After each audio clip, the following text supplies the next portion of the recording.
Okay, good morning. I don't do this sort of thing, uh, not regularly, actually, not ever really at all, but I'm having my morning coffee and I decided to jump on Facebook Live as a way of simply getting some thoughts out of my head. Of course, I woke up this morning to all kinds of news headlines and things, still stirring up the tempest in the teapot that erupted yesterday regarding the dubia and responses to dubia from the Pope regarding all kinds of things ahead of the synod.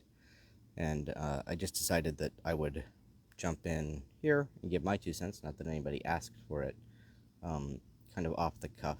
I'm doing this at 10 of 9 in the morning. The reason for that being that I know that I have to get to work in 10 minutes, and so this is a good opportunity to keep myself from rambling on too long. I know I have a deadline to meet with this, and I'm doing this without any kind of preparation. So, if anybody watches this, either now or in the replay, hopefully it'll be useful to you.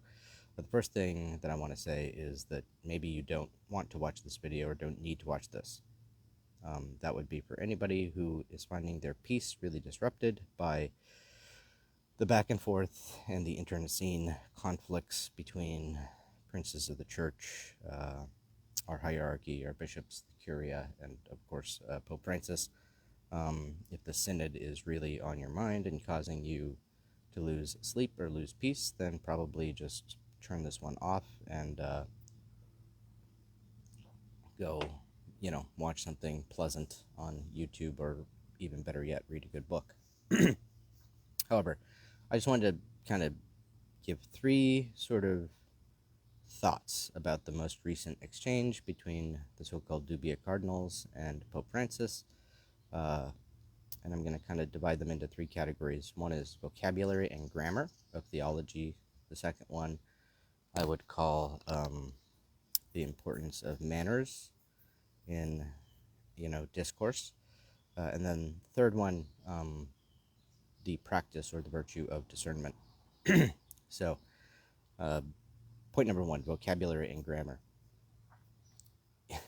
It's fascinating to me to read so many of the headlines and even the content of some of the dubia, some of the responses dubia, the even the CDF declaration on the proposals of the German bishops, and certain of the phrasing in things like Amoris Laetitia. And it strikes me that this is why it's important that we have a shared vocabulary and a shared grammar when it comes to speaking about and discussing theology.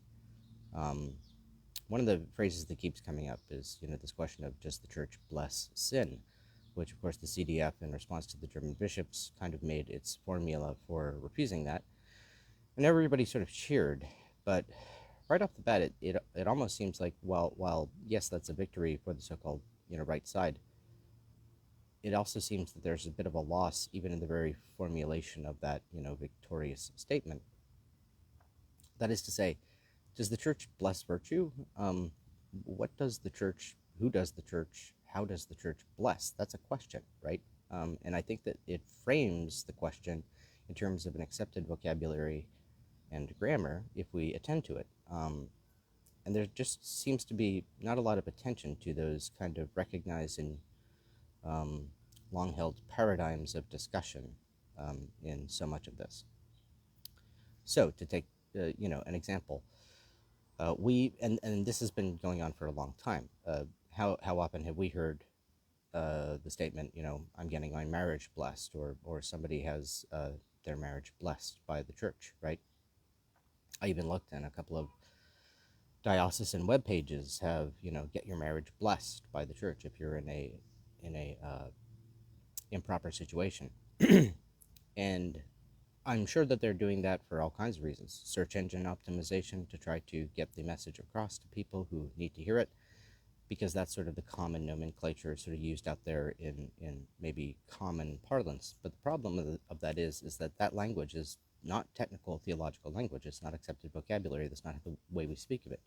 There's no blessing of marriages really in the church. We have, of course, a blessing for the married couple at the rite of marriage, where the couple uh, creates a marriage through their mutual consent exchanged in the presence of a witness on the part of the church. However, in those situations where somebody is married according to an improper form or without dispensation, etc., we have two things that we do: simple what are known in canon law as simple convalidation and radical synation. Um, Simple convalidation is where we grant a dispensation and then accept consent in the presence of a minister of the church, um, in order to correct, what maybe is an ambiguous or a invalid situation. In the other case of radical synation, it's not even necessary for the couples to participate. That just deals with the dispensation having been granted, and the couples might not participate or even be aware that the radical synation has been granted. In either of these cases, though, you'll notice in the official documents of the church, in either of these cases, do we refer to it as the church blessing a marriage. That's just kind of common parlance, but the problem with that is that it creates confusion. In a similar way, the church doesn't bless unions as such. The church, of course, blesses people in unions. It blesses people in marriages. It can bless people in other legal kinds of unions. For example, we think of things like the Red Mass or something like that, where we bless people upon the acceptance of an office, or we might bless teachers upon being hired and things like that. And so, briefly on that, I would say that if you read it in that way, what the Pope said here, while it is upsetting people, and I think that the headlines are misleading, we do have positive magisterium on this from the congregation, then the Congregation for the Doctrine of the Faith, now the Dicastery for the Doctrine of the Faith, saying that the Church does not possess the power to, and therefore cannot bless sin. Even that, as I say, is kind of a departure from the type of nuanced theological language we would like and hope to see in situations like this. However, given that we do have that positive magisterium, nothing that the Pope is saying here negates that. He says, of course, anything that seems like a marriage, we wouldn't want to have a blessing or a rite for that because it would cause confusion. I think there's other reasons than that it would cause confusion that we don't want to do that, namely the reasons given in the DDF reply, that we don't bless sin. However, we can bless people in certain kinds of situations or even in relationships. And all that the Pope says in the response to the dubia is that this is a question that can be talked about, that can be discerned by the leaders of the church moving forward. And I think that he's just strictly right. If you interpret it in its narrowest scope and context, the upshot of that reply, we do have, for example, seeming, paraliturgical ritual, for example, from the Middle Ages, where you might bless a squire and his knight, or something like that. There's all kinds of different sorts of, as I said, we have these paraliturgical things like Red Mass or whatever it happens to be, blessing somebody upon the adoption of an office. And if there were, say, a couple who or not a couple, well, a couple of folks, not a couple with a capital C, let's say, who were suffering from same-sex attraction and decided to live as friends in some kind of, chaste way, and that they were going to be hopefully encouraging one another in that, it's at least within the realm of possibility that that could be something that could happen. Whether or not it's prudent, whether or not it is, going to be misleading, whether or not it's going to give scandal, right? Something that's allowed doesn't necessarily mean that it ought to be done. St. Paul tells us, yeah, you can eat the meat sacrificed to the idols. Doesn't mean that you should, because it might lead someone to stumble, someone who is maybe weaker in the faith. All those things should be taken into consideration too. And so, prescinding from that question entirely, just, in the strictest interpretation, question, response, letter of the law, what was asked, can the church validly even converse or discern questions like this? Can there be a form of blessing for individuals in these sorts of situations? Absolutely. even as a couple per se. That's absolutely possible. Whether or not it's prudent, whether or not it ought to be, whether or not it will be, I think remains to be seen. And I think that people can validly disagree about that. I certainly have my opinion, but I'm not trying to pope-splain. I'm not trying to shield the Pope from criticisms, just criticisms. I'm just trying to say that according to a strict interpretation of his words and the lay of the land theologically and legislatively, I think that's a valid way of interpreting what he's saying. This is open to some kind of discussion. Moving on to category number 2. So that was vocabulary and grammar, right? We need to just be careful about our words. I would wish for a greater adherence to the accepted kind of terms of art and terms of use that we use theologically in speaking about these matters, rather than speaking about blessing unions or blessing even marriages. Let's talk about validation, convalidation, ritual, having a right. He does speak about rights, and this is good in the response to the dubia, but I think we need to get better at using those kinds of terminology so that we even know what we're talking about. Moving on to number 2, manners, and these next 2 points will be shorter because, as I said, I'm going to have to get to work. Number 2 is manners in discourse. Manners are important, and one of the things about this discourse is that it's being conducted in a very unmannerly way. There's an accepted manner, for example, of responding to dubia.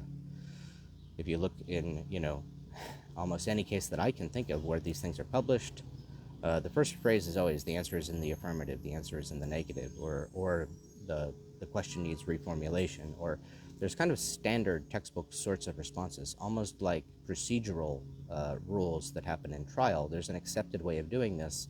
Well, those manners were completely ignored in the response to the dubia, and I think that is one of the reasons that the dubia cardinals decided to resubmit, because the manners of discourse were completely ignored in their response. That having been said, there's also manners in the more colloquial sense. Are we being polite to one another? Are we giving one another benefit of the doubt? Are we trying to speak to the question and give people credit for what they've expressed, or rather reading their interpretation? This is another place where I think you can see in the responses to the dubia that because of the extraneous information that is provided, speaking about, well, we can't just chastise people and being mean. Well, that wasn't the question asked. That seems to be assuming something of motive on the part of the questioner.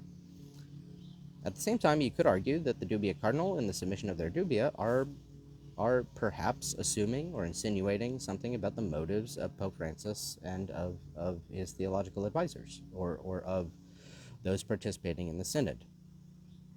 And as somebody who likes to debate, as somebody who engages in a lot of debate and rhetoric, that leaping to an assumption or responding to something based on something unsaid, but presumed as a subtext on the part of your interlocutor, is just it's out of line. It's not to be done. We need to return to a better mannerly way of conducting discourse with one another. That would be my 2 cents on that. And then finally, the last point that I said that I was going to address here is just discernment and the virtue of discernment. I'd love to see a lot more discernment going on in all of this, and I think that begins first and foremost on the part of those commenting. I decided to jump in here and say this today because there were already I didn't have time in the day yesterday to get through all of the YouTube videos and commentaries and fisking of this whole exchange between the Pope and these cardinals. I didn't have enough hours in the day. Even had I taken off work, I don't think I would have had enough hours in the day, and I typically listen to or watch things at 1.75 time to try to consume information. There cannot be sufficient discernment behind that kind of quick response. Maybe on the part of some of these folks, maybe they just have well-ordered minds and lives such that they can really have wrestled with and prayed about and taken these things into deep consideration and exercised virtue in deciding what they were going to say. However, I suspect that people are not discerning properly before they decide to comment off the cuff. And I think so, all of us, and this goes right up to the Pope, right to the cardinals, right to the Synod members, but especially all of us faithful, those in the media, we need to practice and exercise much greater discernment. And one of those greater discernment pieces, this is criticism one could make even against the Synod, is that there's discernment about what you're even going to listen to or whether or not a contribution is going to be useful to a conversation. So if we're going to apply that standard there, though, however, we in our own walk as members of the body of Christ need to discern. Ought we to be listening to certain things? Ought we to be filling our minds with certain things? I kind of long personally for the days of maybe being a medieval peasant, minus, plagues and such, where I didn't even know who the Pope was, let alone what he was saying on any given day or on a daily basis, where the Pope didn't have a Twitter, where messages would come by, horse-carried courier, and maybe not arrive till months after the fact. This is one of the plagues of instant communication and 24 hours news cycles. And so we need to be very, very much more discerning. It calls us to greater virtue in that regard to make sure that we're keeping our eyes on the things that actually matter, the things that we can actually change, and leave the rest to God. Pray for it, pray about it, fast about it. But as for me and my household, follow the Lord, right? That kind of approach. All right, so few people tuned in while I was doing this live, but it'll be on my profile. As I said, this was just something I discerned this morning after having gotten up and having my morning coffee that I wanted to contribute just 3 points on. So to recap, grammar and vocabulary. I think we need to adhere more closely to theologically meaningful terms in this discourse and stop using odd circumlocutions and neologisms in discussing these matters. Instead of talking about blessing unions and things like that, let's talk about the categories that are actually well established in sacramental praxis and in canon law and elsewhere. Number 2, manners. Let's mind our manners. Let's stick to agreed forms of discourse, and let's also assume the best of others and not jump to rash conclusions or rash judgments about others. Let's not try to interpret motives, but rather ask for clarifications on the part of those with whom we are in dialogue. And number 3, greater exercise of discernment as all of us head into the Synod process. And watch it unfold. Let's use discernment in the first place about what we're even going to attend to in the process. And in the second place, certainly, before we respond, take due time to consider fully what it is that we want to say. All right, God bless everybody. Have a good day. Happy feast of St. Francis of Assisi.